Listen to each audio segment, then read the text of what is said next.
Today we are going to see initial frame of reference. आज हम देखेंगे inertial frame of reference होता क्या है। ओके, तो देखो इनर्शियल फ्रेम ऑफ रेफरेंस एक ऐसा सिस्टम है जहां पर ऑब्जेक्ट एक तो रेस्ट पर होना चाहिए या फिर ऑब्जेक्ट कांस्टेंट वेलोसिटी से मूव करना चाहिए। कैसा मूव करना चाहिए?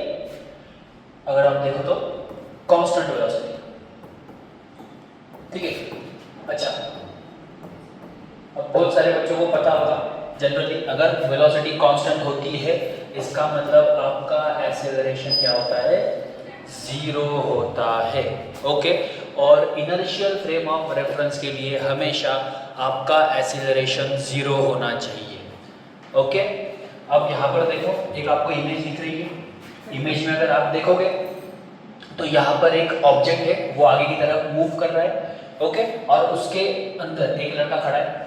ओके, और अगर ये ऑब्जेक्ट अगर आपका कांस्टेंट वेलोसिटी से मूव करेगा, कैसा मूव करेगा? कांस्टेंट वेलोसिटी से, तो अंदर खड़ा हुआ जो लड़का है उसे लगेगा कि मैं एक जगह पर खड़ा हूँ, मैं मूव नहीं हो रहा हूँ। ओके, लेकिन जो बाहर ऑब्जर्वर है, ऑब्जर्वर को क्या दिखाई दे रहा है कि वो ऑब्जेक्ट आगे मूव हो रहा है। तो वो जो फ्रेम बनेगी उसे बोलेंगे हम इनर्शियल फ्रेम ऑफ रेफरेंस। अगर आप दूसरा एग्जांपल अगर देखो तो अर्थ का एग्जांपल है।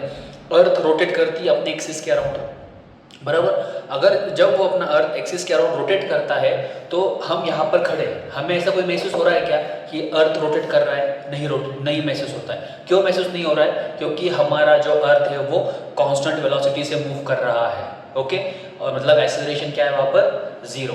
इसलिए हमें यहाँ पर कुछ महसूस नहीं हो रहा है और हमारे लिए वो इनर्शियल फ्रेम ऑफ रेफरेंस है। Okay, thank you.